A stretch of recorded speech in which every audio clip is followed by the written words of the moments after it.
when I first heard it, I was thinking in my sort of critical towards Gab's sort of state of mind, and I was like, yeah, this is so fucking Talking Heads, it hurts. Like, but then again, then you told me about the other version, and that was in '83, was it? Late 83, 84. So, and then looking into Laurie Anderson and how she came on the scene, because she just sort of made performance art, and then they made it into an album for that first album she made, and then looks like Gabs has got involved for her second album. Yeah, and started, oh, hey, I can help you out. You could call him not a parasite, but he likes to use other sort of maybe people who are cooler than him. Well, this was a very collaborative era, maybe. You know, especially in the art pop world, it's like slightly different to the prog world. It's like a lot more collaborative than the prog world. The prog world was very kind of each band does their own thing, and it might all sound kind of similar. But the art pop, kind of avant pop, whatever you want to call it, it's a little bit more collaborative, I'd say. I was looking to see where they could have crossed paths, and I think it might be Robert Fripp, because I think Fripp was living in New York. He knew Laurie Anderson. Adrian Belew was the guitarist that's on Mr. Heartbreak album and 1981 version of King Crimson. That's the band I'm trying to think of. King Crimson. Right, so I think it's that, because Gabriel used to be produced by Fripp. Also in the King Crimson was the bassist that's on most of Peter Gabriel's work, Tony Levin. A lot of crossover stuff there. Yeah. So which I listened to this week. Yeah. How did that go? Well, I got to say, at the beginning, it was quite a horrific experience. It was because I basically had made up my mind about Gabs, and it's just the lyrics. Then he doesn't really have any respect for kind of songwriting, really. Like, the lyrics are sort of always flatulent and kind of flabby, and like could have been a lot more concise, and kind of he doesn't really care, like sort of like navel gazy sort of imagery. He's like, well, that's fine, that's what lyrics are, sort of thing. Doesn't really get that these things can make a sort of impression on a kid who's listening to it and go, wow, that's hooky or whatever. I mean, I think actually he does get there in this album, but like I listened to all the albums up to it as well. No, I only like the first 3 tracks I skipped, but I was just like trying to find out like because I haven't fucking ever bothered listening before, and I was like, me neither. It was interesting kind of going through them, and you just go, oh, 79 sounds exactly like the 79 Bowie album. Oh, 81 again sounds exactly like Bowie. He's like a massive Bowie copyist, and he wants to be art rock and everything. Was it though? Is that maybe just your prejudice that because Bowie inside out? So, I mean, maybe it's my prejudice, but I think like Bowie's just like Gabriel really wants to be weird, like, and Bowie just is weird, right? And like that's the difference. Yeah, when Bowie slips on a mask, he's still Bowie, whereas when Gabriel slips on a mask, he's totally becomes someone else. He sort of loses himself, and he is lost when he's on being that. So it's not that interesting whereas exactly like what you said, when Bowie slips on a mask, he's still present, but Gabriel's not present anymore. Like he's just not there, and he's covered in production as well. Exactly. I found myself thinking, fucking hell, this is good. I knew you would. I fucking knew you would.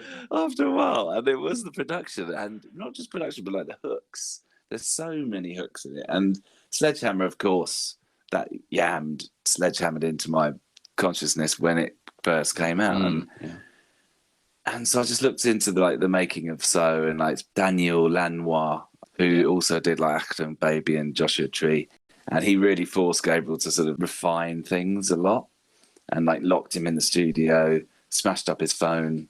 And, he made him make some more concise lyrics, even though they're still claptrap. And the hooks, like, on fucking Sledgehammer, that guitar is like, I wanna be dun dun dun. Yeah, but this like Yeah, It's come on. amazing. Yeah, but that is because it's based on pure R&B. That's why it's good. Nearly the rest of the album, to me, is just like this dirge. Like, I did read that Sledgehammer was this one that he kind of brought up at the end of the sessions after everything else was done. And he goes, and I have got this.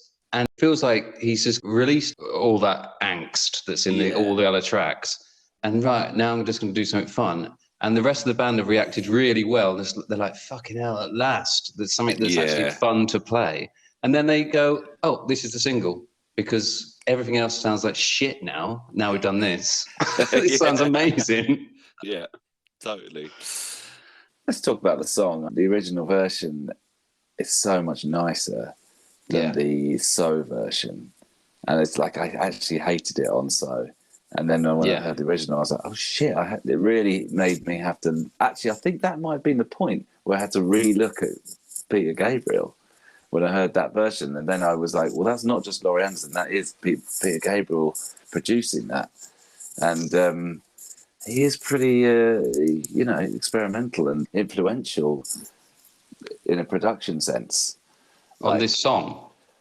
Not necessarily on this song, but just in general. His career. Production in his career was really influential of dance music and like tons of things that came after. And that whole 80s sound, actually, fucking Collins and Gabriel came up with that fucking snare sound.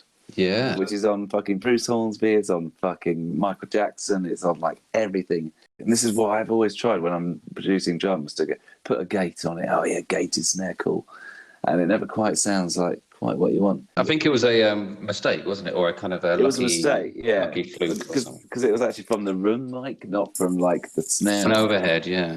And so an overhead. And so you're getting a sort of big acoustic and then like a sudden cut off. Yeah. So and in comparison, Laurie's version, the one that's on Laurie's album, like she brings humor to it. She has like such a humorous edge to everything she does, like I've heard. Peter gets rid of all of that in his version. I know. He just makes it sound so serious and like just earnest and oh man, I mean, how do you like?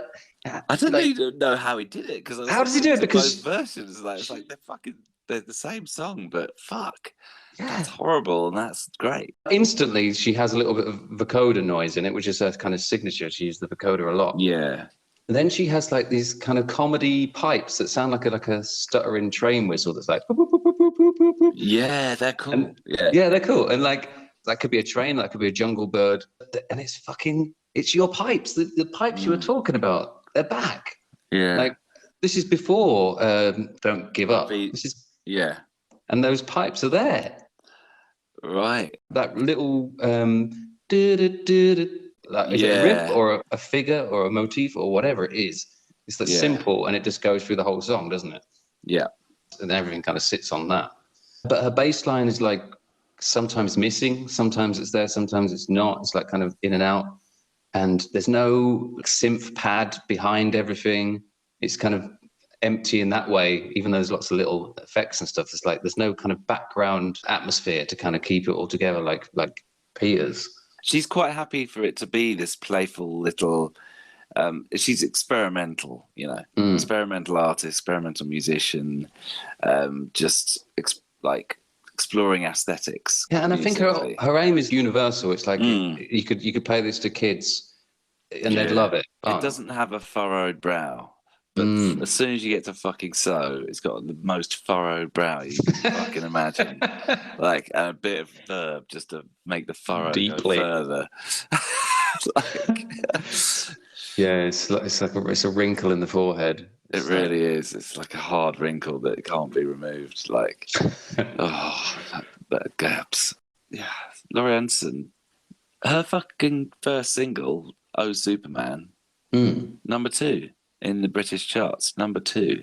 Number 2, yeah. And it is spoken word, vocoder, quite long, no hook. Like, what's going on there? It's John Peel, isn't it? He managed to make something number 2. Got to like top 20 in lots of countries after after it got to number 2 in the UK. Must be the novelty of it. Like no one's heard anything quite for like sure. it before. Yeah, for sure. That's pure novelty. And after it wasn't just John Peel that made it a hit. I mean, he just kind of put it out there, and then other DJs, as soon as they heard it, they wanted to play it because it just sounds so different.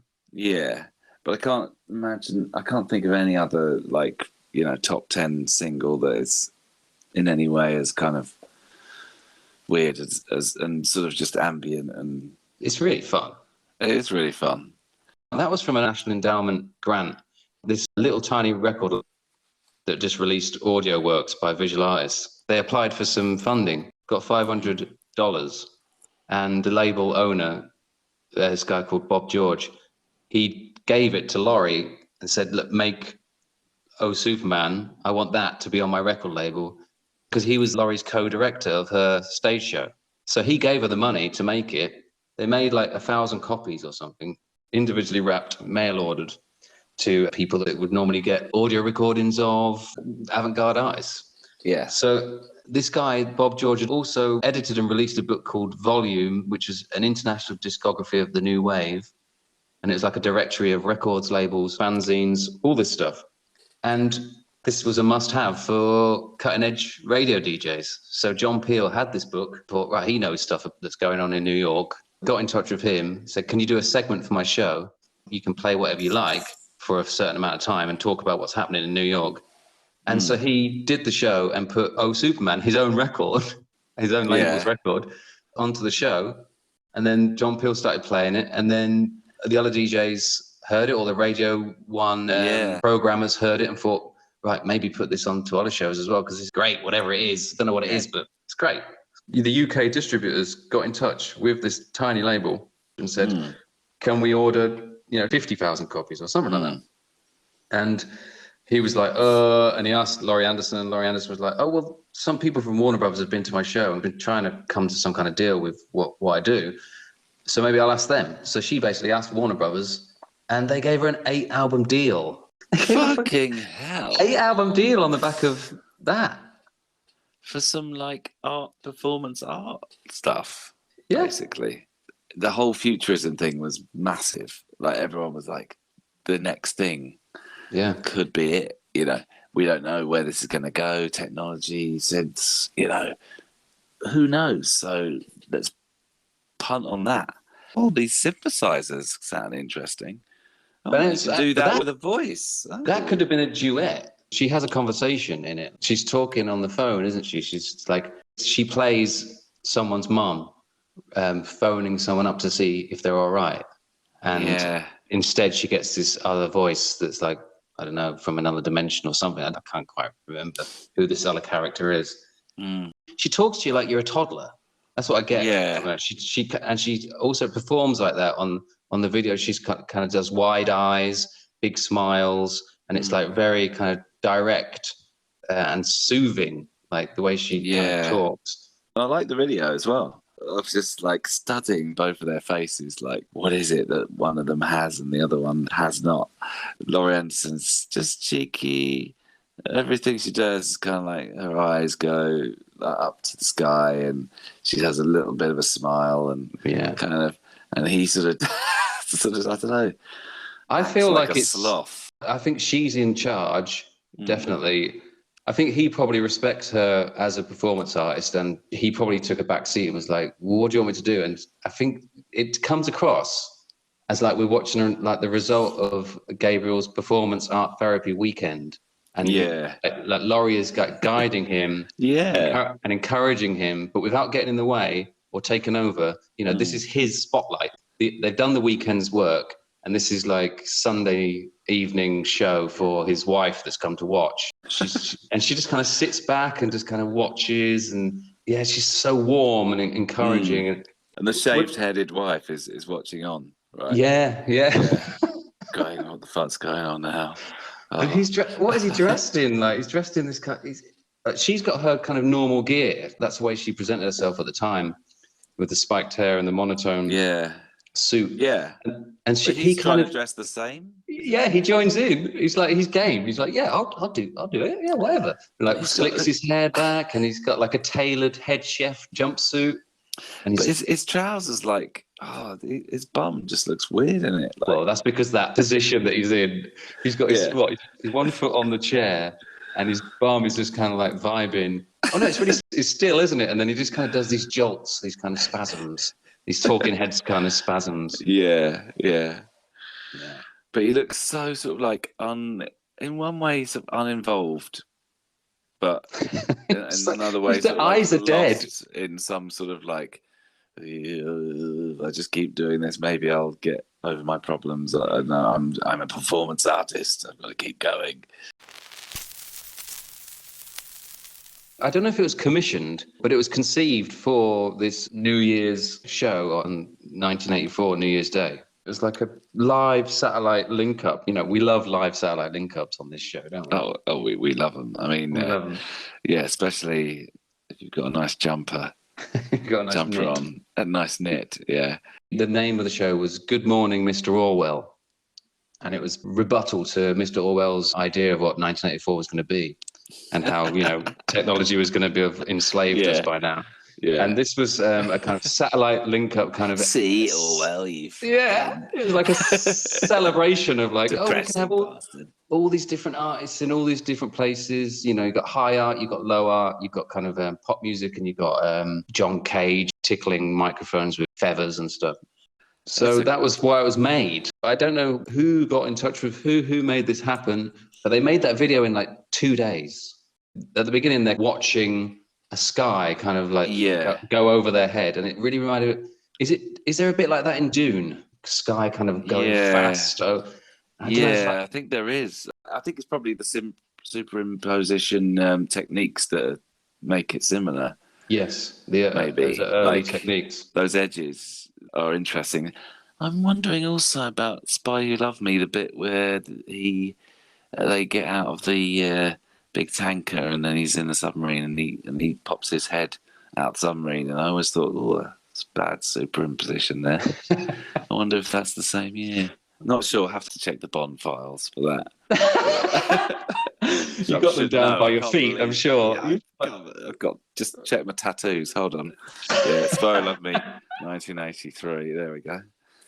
Perfect. When it comes on and it kind of fades in, and they're sitting in this totally sparse world, like they're huge gods sitting on top of this planet. Yeah. And they made this, and they're proud of this. They're just like two benevolent gods. But are they benevolent? They're probably not benevolent. They're probably horrible kind of war gods. But like, they're just so smug. They look around, they're looking in the sky, saying their words, and they look at each other to kind of reaffirm what they've just said. And then one of them will just look at us and say a line. And it's like, oh, fuck. Because she does that. That's what she does with her art. She's confronting the audience all the time. It's like on a chat show when after the host has done his monologue and he's kind of performing to the studio audience, he just quickly has to switch back to talking to the TV audience and say, no flipping. Yeah. Don't touch that dial. It's kind of like weird, like, oh, fuck. You know, she knows we're here. It really does accentuate the song, like when they turn to each other, excellent birds. Like, you don't get that from just listening to it, like that's going on, that conversation. I think it's because Gabs is crap. Like, I think another singer could do it with Laurie Anderson a lot better, and you could get this conversation going on. But really come across just through the audio rather than needing the video. Yeah, and I feel like not enough comes through the audio, the song, and it's Gabs' fault because he can't do that shit.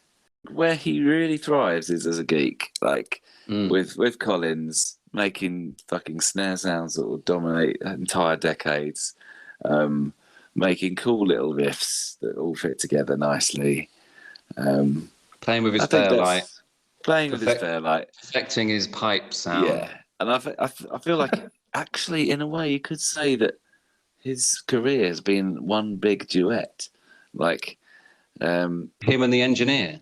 Him and himself as engineer. Like, there's like two distinct voices. There's the weird star who... Like you were saying, like the hubris, like he sort of has to think that he's great. It's almost like, because Genesis was like, you got to be the singer, He's like, well, I guess I'll have to do that, but I'm just actually a geek. Okay, but he's been his whole career is having to do that, and just like, but he doesn't really want to. He must have been the ideas man for kind of like theatrical makeup and his like masks. Yeah. So they must have kind of thought, well, he's a leader in that way. So, you know, and they hadn't tapped into Phil's singing voice at that time. No, I guess his unquestionable star quality is a yeah. But I mean, none of them in fucking Genesis are really like, front men. I mean, they're all geeks. So we're going to leave Gabriel behind and we're going to follow Laurie on to the next one, aren't we? Yeah, we're going to follow Laurie's star trail. Yeah, and do you want to know who it is going to be? I really, really do, yeah. Who do you think it's going to be? I'm doing a tiny bit of Laurie Anderson research. David Byrne. Really? That's your guess?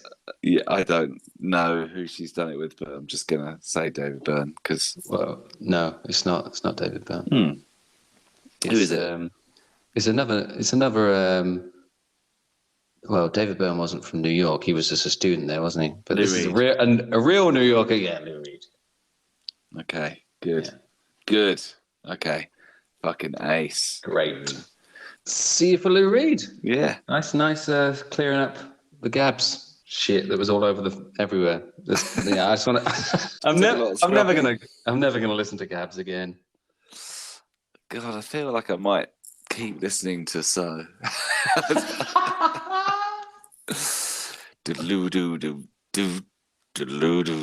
Like just all these little bass lines are kind of cool. Yeah, I knew you'd like it. Daniel Lanois, I think he's really good. Oh my god!